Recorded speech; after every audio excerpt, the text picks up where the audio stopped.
Sometimes in my practice, doing the same thing all the time, doing the same banishings, doing the same prayers, doing the same meditations over and over again, sometimes I get this sense of apathy. And it's not the same kind of apathy like the world feels, in this weird delusion of an era that we're living in. But it's something that sits deeper. Something that says, why am I doing this? What is the point? Is it truly worth being enlightened if I don't feel these powers and prayers and things of that nature that I'm supposed to come in contact with? This is a very vulnerable place to be in. And there's actually a term for it. It's called Acedia. Acedia sits on us, weighs on our shoulders, almost like a depression in a way. But really, it's not so much as a stumbling block, but it is a threshold into a greater awareness of God and God's presence in the world. Of course, it's not a good feeling. It's not something you want to try to work towards.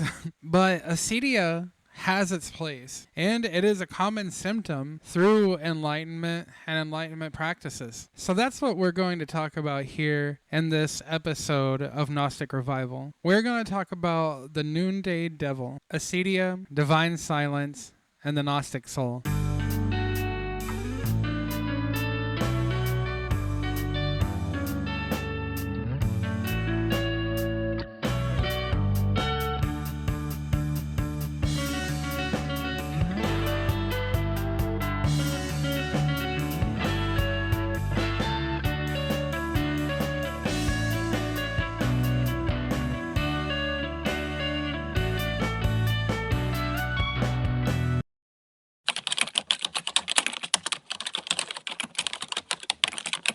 When speaking on Acedia, especially in terms of the Noonday Devil, I'd be remiss if I did not mention the Desert Fathers. This is really where the term comes from, as these ascetic believers of the Christian tradition would practice specific beliefs, and this demon would come upon them, which they would call Acedia. Of course, they called it the Noonday Devil because whenever the sun was the most high and they saw it the most clarity, the clarity never came. And so it was given the title, the Noonday Devil. And we still experience this affliction today. Some call it burnout, some call it depression, some even call it melancholia. Although melancholia might be a more dramatic term for it. But in either case, this is something we still face today, especially as ascetic believers and those who have a prescriptive spiritual practice. Evagrius Ponticus writes, "The demon of Acedia, also called the Noonday Demon, is the one that causes the most serious trouble of all. It attacks the monk about the 4th hour and besieges the soul until the 8th hour. It makes it seem that the nun barely moves, if at all, and that the day is 50 hours long." And this is from Practicos. This demon does not entice, it withholds. It makes prayer feel hollow. It makes the mind restless. It whispers that the labor of devotion is futile. John Cassian expands on this in the Institutes.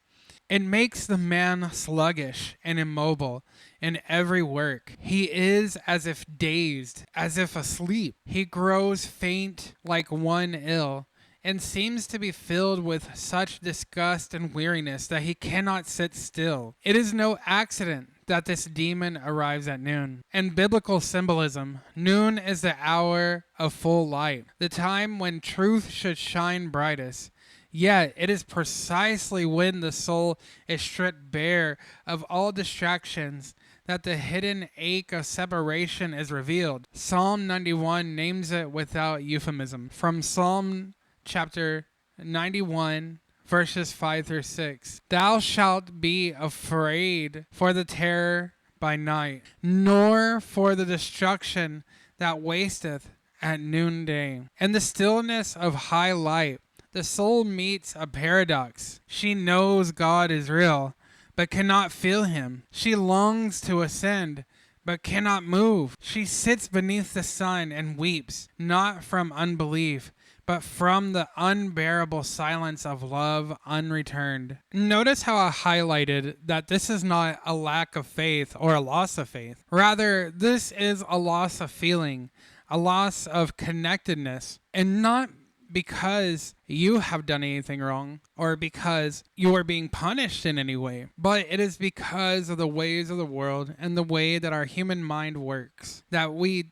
tend to lose sight of certain things. This is a part of our iconic creation. And to move away from this darkness, the soul tends to retreat inward further and deeper than where we're used to being. And that is where we have to learn to love without the motivation to love, that we must love in all ways, and truly there will lie the agape, the divine love of God. And with this understanding and with this gnosis of agape, if you truly live it out, there you will find the overcoming of this veil. There you will find a love that is unceasing. This is the fount of every blessing, if you ever heard the hymn, to love ceaselessly. Because once we overcome that veil, the connection with God never goes away. That veil never returns. Noon is not only a time of weariness. In the theology of the mystics, it is also the apex of illumination. As the sun stands directly overhead, shadows disappear, and what is left is only exposure. This is the soul before the divine, naked, revealed, and unable to hide. The gospel of truth speaks of those who possess knowledge as those who are drawn toward that which is their own, and yet they groan within themselves since they are aware that something is missing. This groaning is not an error in any way. It is insight. Acedia becomes the crucible in which true hunger for the pleroma is purified of all fantasy and illusion. The Gnostic does not flee from the noonday silence. He endures it. He accepts it, knowing that what feels like abandonment may be the final refinement before reunion. So here's the truth of acedia. It's not a disease of the faithless. It is actually a trial of the faithful. Those who have done the work and are at a crossroads in their journey now find themselves more exposed to the divine than ever before. It should be understood that acedia is a benchmark rather than something one should avoid. Because if one truly wants to be illumined, one must be made naked and fearful in front of their God. One must expose themselves completely to the truth so that they may see and reveal to themselves the nature of their enlightenment.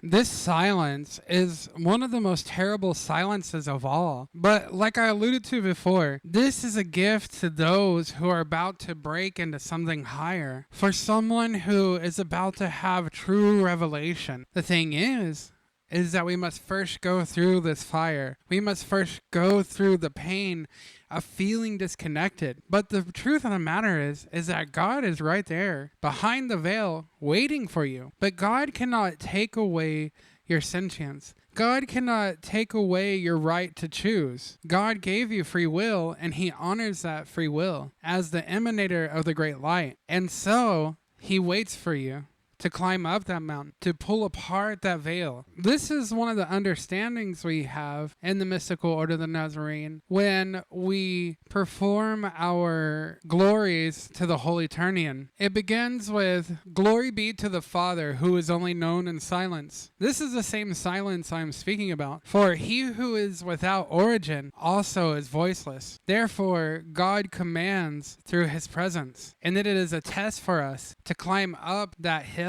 to transcend without the direction of God's command. Thus speaks Pseudo-Dionysius, the Areopagite, in his mystical theology. The divine darkness is that unapproachable light in which God is said to dwell. It is invisible because it surpasses all sight and understanding. God hides not to elude, but to elevate. He withdraws not to punish you, but to transfigure you. In this darkness, the soul is not forsaken. It is tested to be pushed beyond the boundaries of its limits. St. John of the Cross thus writes in Dark Night of the Soul, when the soul is purged with such darkness, it walks securely in the love of God, even though it may think it is lost. What appears to be divine abandonment is the soul's descent into the sacred purification, a crucible in which the faculties are stripped of ideology and prepared for theosis. In the Gnostic witness, this hiddenness is not scandal, but the signature of truth. As the Apocryphon of John testifies, he is ineffable. No one exists before him, for no one knows him, nor is it possible to conceive of him. The invisible Father is not reached through sight, nor grasped through the name or thought. He is known in silence, for silence alone can contain the infinite.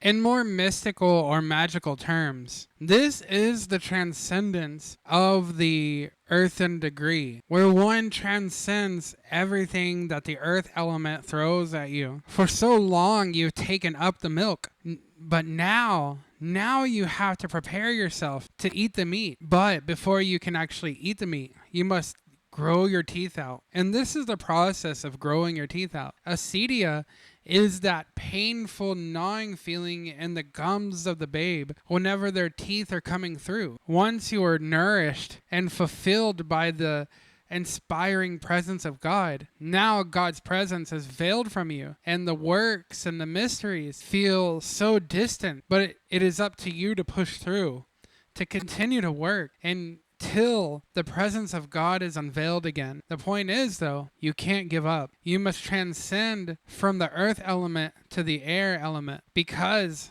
the thing is, you are still in the process of transfiguration. You are still transmuting your soul and your ability to express it. In the sacred Gnostic text, Trimorphic Protonoia, the divine voice speaks from the silence itself. I am the silence that is incomprehensible. I dwell in those who dwell in the silence. This is not an idea of a void, but the fullness hidden, not negation, but a veil. Because in truth, the fullness has always been because God has always been. The emanator of living light, his light is living. Therefore, since God has no beginning nor end, and is truly the beginning and end for us, then we must understand that this idea of void and nothingness does not truly exist. The gospel of truth affirms this. He, the Father, is not merely heard, but is known in the silence. The Gnostic does not flee the silence. He enters it. For within that stillness, there is a recognition, not of thought, but of true origin. There, beyond speech and sign, the soul discovers that it too was formed in this silence, and is now being called home. Of course, not all silence is equal. You must understand. For there is a silence that wounds, and then there is a silence that heals. The first silence, the one that wounds, is the silence of the emptiness of the world. This is true apathy. But the second one, the one that heals, this is the silence of God's nearness. This is the silence that comes as the soul starts to stir. And this silence is life. And this silence is light, and this silence is the truth. But you must overcome these human feelings that come with this silence for the first time. If you do not overcome the emotions, then you will fall prey to the silence of the world.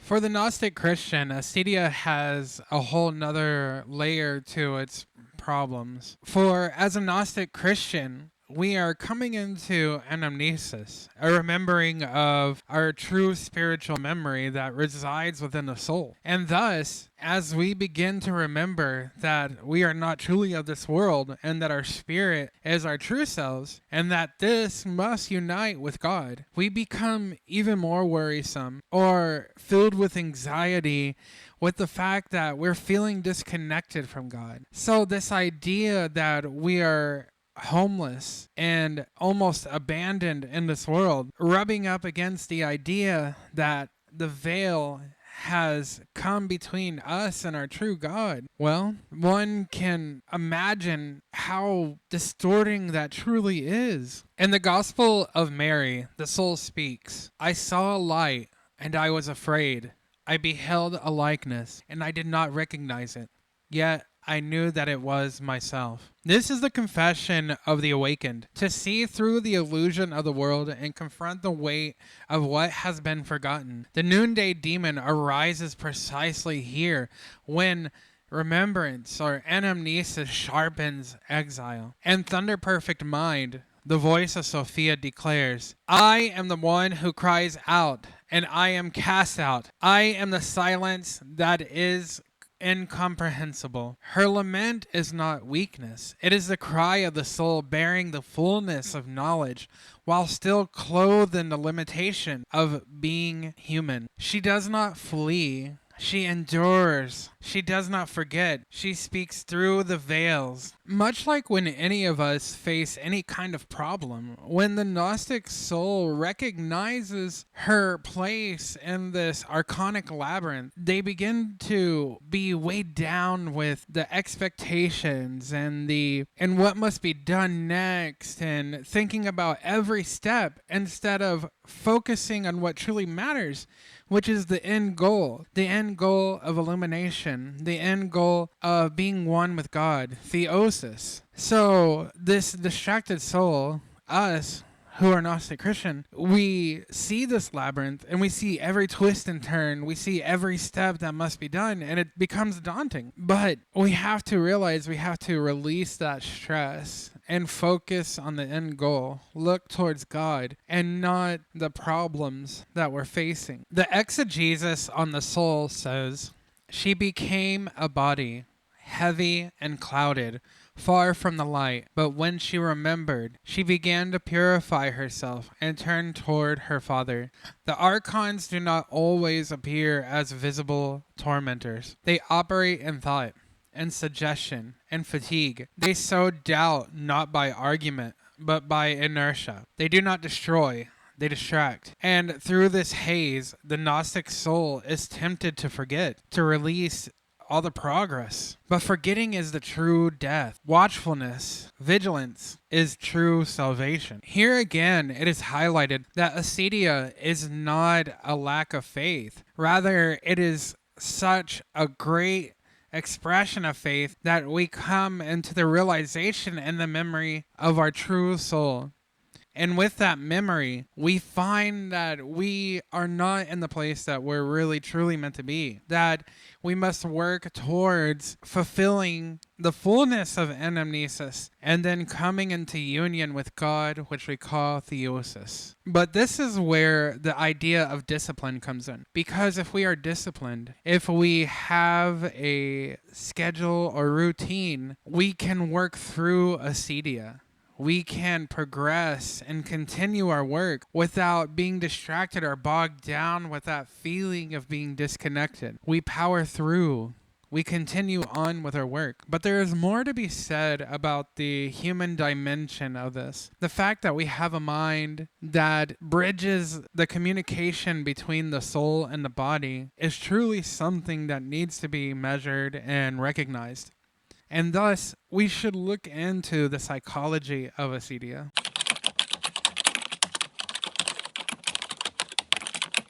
As I've hopefully made it abundantly clear, acedia is not a symptom of those who are unawakened. In fact, acedia means that you're on the threshold of greater enlightenment, but you're stuck between two worlds. This is what we call a liminal space in the mystical order of the Nazarene. A liminal space is a space between two worlds. And in this situation, you're between the world of materialism and your spiritual awakening and anamnesis. We go through this all the time as humans, really. It's not just in these moments of awakening and becoming enlightened and initiation. But psychologists have different names for it. Burnout, depression, anxiety disorders, different things like that. And it can happen to any of us. And in this way, the ideas of psychology doesn't make this problem any less theological. And it doesn't take out the mystical dimension of the fact that there is a Archon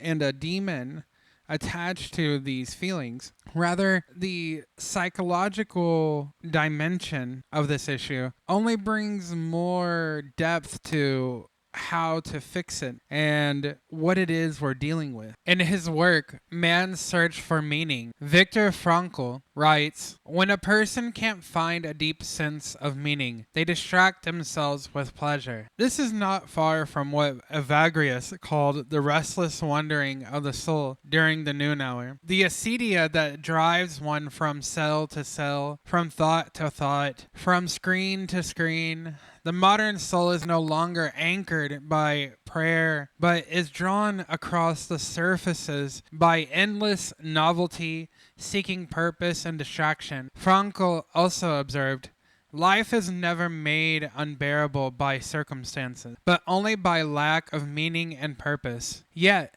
meaning for the Gnostic cannot be manufactured by ego or entertainment. It is remembered through the suffering rightly endured and silence rightly held." Carl Jung, in Modern Man in Search of a Soul, lamented, "The central neurosis of our time is emptiness. This void is not simply a loss of happiness. It is the echo of a forgotten origin, the absence of the Logos and Sophia from conscious life. Psychology senses the ache, but names it incompletely. Only the soul illumined by the divine spark can interpret the darkness as the exile that you're truly feeling." The thing that one must comprehend is that this that we're dealing with is a true apathy. It is not a fleeting mood or the whim of the passions. No, acedia, as the Desert Fathers had known it, it is truly something that has gravitas. It is a force on its own, which is why it's recognized as a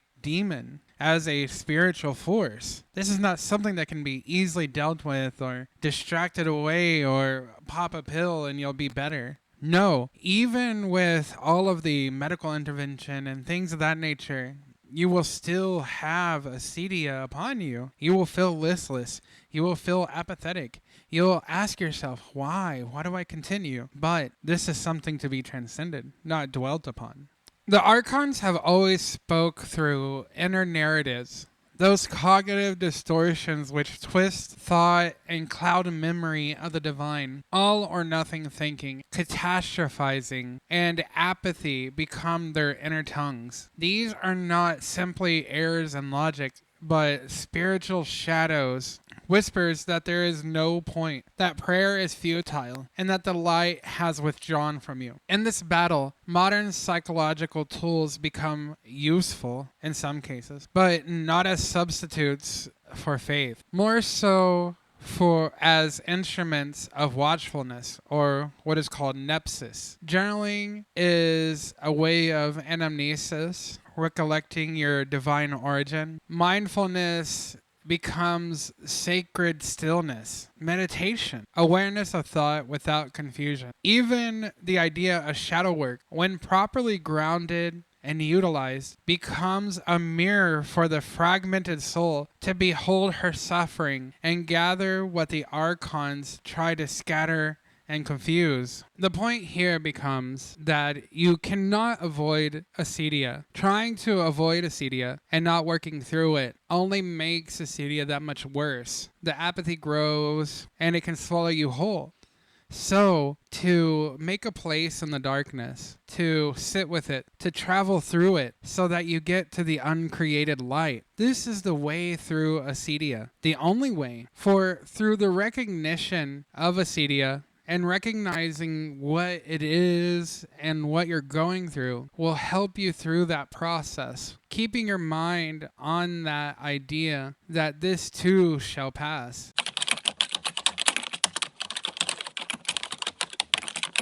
The ancient Desert Fathers and Mothers fled to the desert so to escape the distractions of the world. Of course, in their time, you could go out to the desert, build anything you want, and really wouldn't have to bother with any form of government or anything like that to have land or to build things and things of that nature.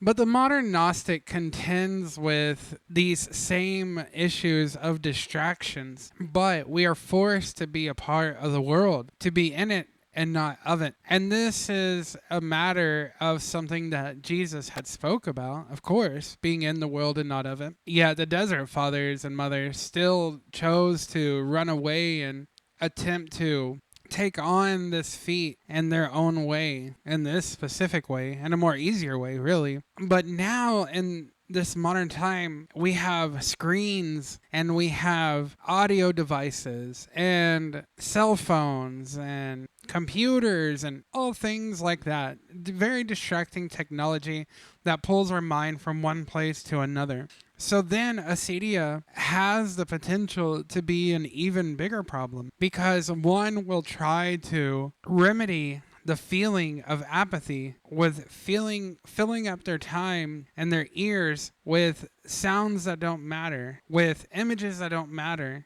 with ideas that don't matter, when in reality, you should be focusing on God and attempting to overcome that veil and that barrier to hear the voice again. The early fathers spoke of askein, to train the soul through effort, to temper the passions and sharpen the nous. But Gnostic asceticism differs from this mere repression. It is not the denial of creation, but it is the purification and alignment toward the light. If you bring forth what is within you, says the Gospel of Thomas, what you bring forth will save you. But what is within must be first ordered. Fixed hour prayer is not for the sake of ritual. It is for the restoration of rhythm, that the scattered soul might be recollected into its heavenly origin. And journaling becomes more than reflection. Again, it becomes anamnesis, the sacred act of remembering one's divine spark. When the initiate writes, he gathers the fragments of his being, like Sophia gathering her scattered limbs. You begin to learn more about yourself. You begin to recognize what is true and what is untrue. You begin to think more critically. This practice of nepsis, or what is more commonly called spiritual vigilance, used to be done in caves and closed off chapels far away from the rest of the world. But most of us don't have that kind of ability or privilege to have some place to go to that is cut off from the rest of the world and cut off from the distractions of every day. But this is a challenge that we should rise to. This gives us the ability to overcome something greater than our ancestors had to overcome. Here is a spiritual opportunity, but the crux of the matter is that you have to discipline yourself in this idea, to be spiritually vigilant of temptations and distractions. So really, we must become, again, a people of nepsis. We must fight against the temptations and the distraction. We must use everything in our tool belt of spirituality to work against these currents that we are fighting against. And we do have that spiritual technology. I mean, that's what the mystical order of the Nazarene is for. And introducing people into that is what the Holy Reintegrated Church is for. Of course, you might have a different tradition of Gnosticism or even Christianity or anything like that. So you might have your own church and things of that matter. But how much of that is actually working for you? How much of that are you actually utilizing to get through these liminal spaces? Think on that, because this is so important to your spiritual progress. Gnostic asceticism is not flight from the body, although that can be an experience of Gnostic asceticism, having an OBE or an out-of-body experience.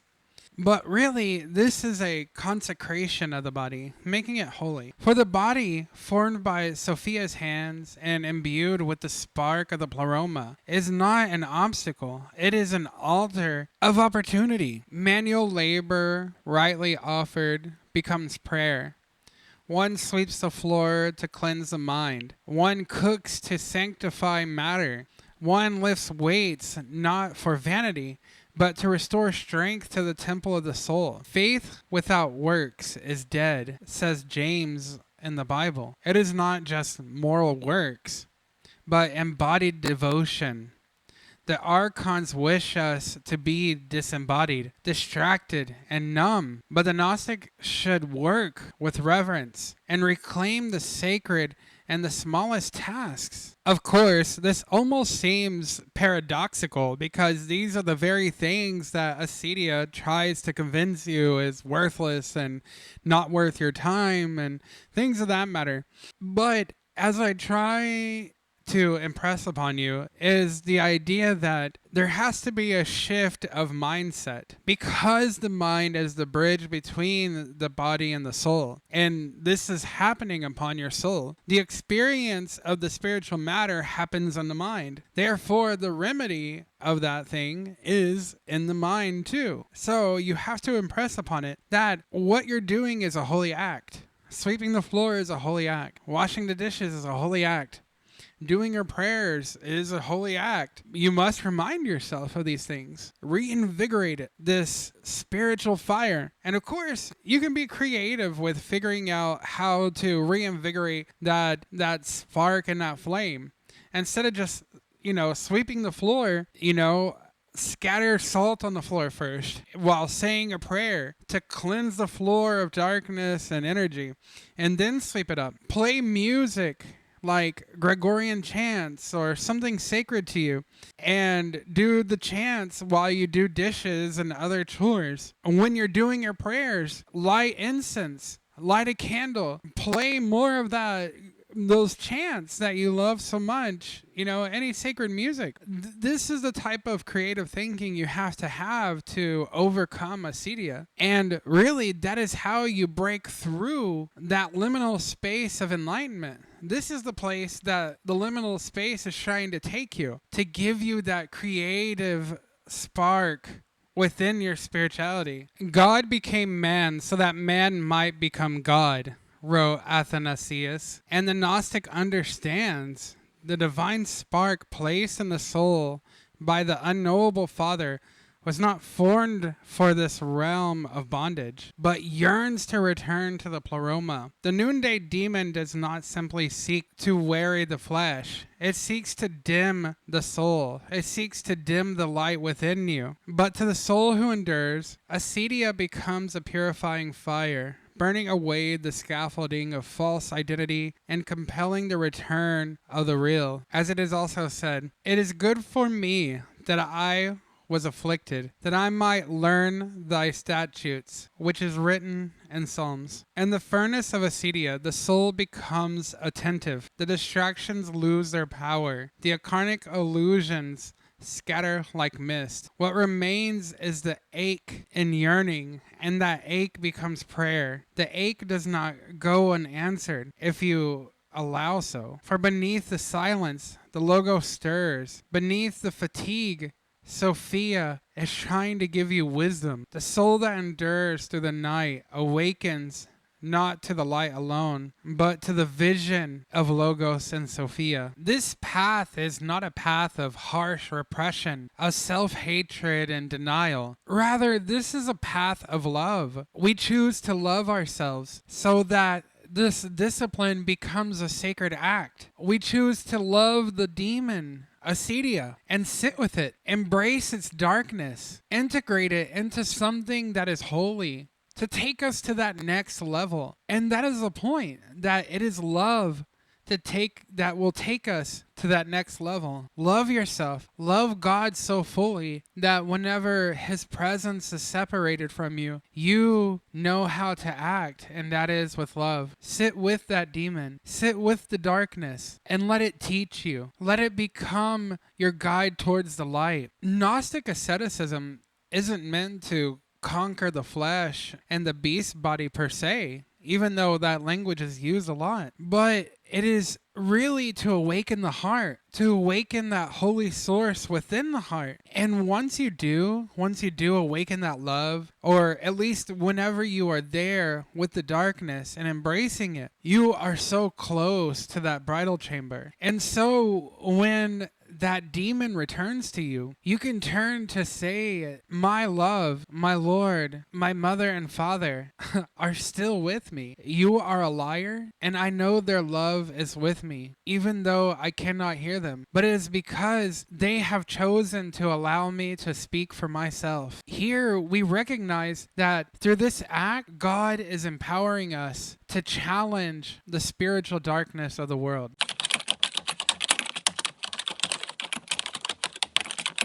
Acedia can be a very harsh thing to go through, and it's nothing to downplay. When I give these tips and I give you these ideas, it's not to say that your apathy or feelings mean nothing, but it's the fact of the matter that we can't be consumed by this demon, this Noonday Demon. We have to recognize that transmutation must take place, and a part of transmutation is going through the fire of the crucible. We must recognize that not everything about spirituality is sunshine and rainbows. We will have dark days. There will be times where things feel senseless and you'll have an apathetic state. But once we get over that feeling through this limitless love of our one true God and all the aeons, this becomes something so much easier to go through. In Revelation, Christ talks about borrowing from him